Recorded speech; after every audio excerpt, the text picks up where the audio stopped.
Hello everyone, my name is Haider Ali Punjabi, and in today's video I will be talking about a problem that most people face when they install their first smart light. So what happens is, when the person installs their first smart light, they realize that if they turn off the switch connected to the smart light, they will lose all control over it. This isn't an issue if you're living alone, but if you're in a house full of people and you know someone else can turn your switch off, then it is a huge problem. I always believe a smart home should be resilient enough that even if somebody turns off your switch, you shouldn't lose control over your light.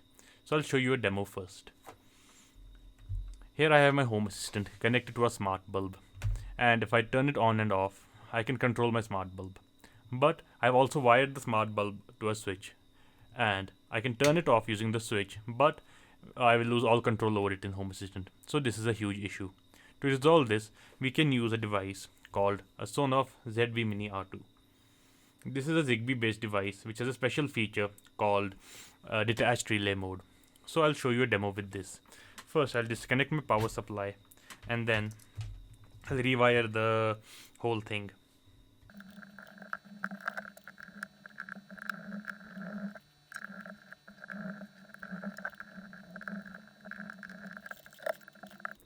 So I have wired everything up. Now I'll add the Sonoff device to my ZigBee network. I'll go to ZigBee to MQTT on my home assistant and click permit join all. I'll also turn on the pairing mode. Okay, it's already in the pairing mode. It should join the network in any second. So here it is. I'll go inside. I'll rename it to something. ZBMiniR2 Viz. I'll update the home assistant ID as well. Now if I go to exposes, you will see it exposes a lot of stuff.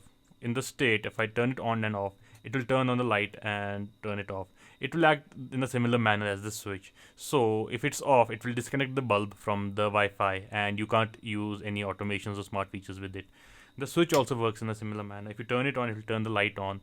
If you turn it off, it will turn the light off. But I'll show you a new setting here called the detached relay mode.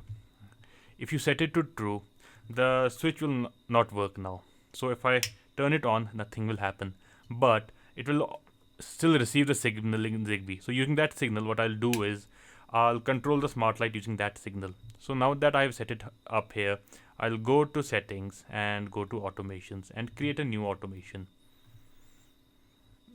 And in trigger, I'll select a device, and I need the ZBMini device that I just ZBMiniR2 is.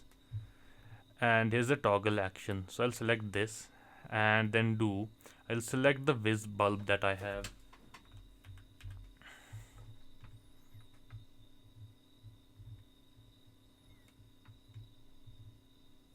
So here's the bulb. I'll toggle the Viz bulb and save it. Call it the Viz automation. Save.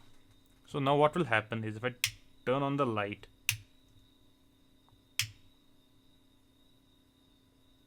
okay, so it's not working. I'll need to turn the ZBMini once. Okay, so now the Viz bulb is connected to the home assistant network. It wasn't yet, and the relay was actually off.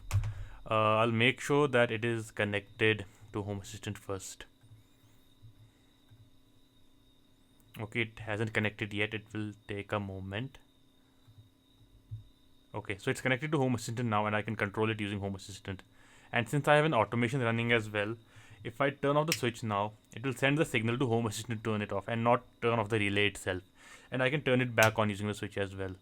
And I'll turn it back off and show you that I can still turn it on using the Viz bulb in the home assistant. So what's happening now is, even if I'm turning the switch on and off, it's sending a signal to home assistant, not actually turning off the switch. So using this way, what you can do is wire it up in your wall, and when you press the switch, it will send a signal to home assistant, and home assistant will actually turn off the bulb. So the relay is not actually turning off, and your bulb is not disconnecting from your Wi-Fi.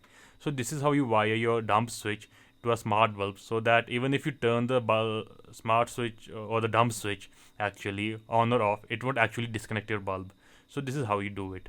If you have any questions on this, or if you have any questions regarding any home automation things, you can ask them in the comments, and I'll try my best to answer them for you. Thank you.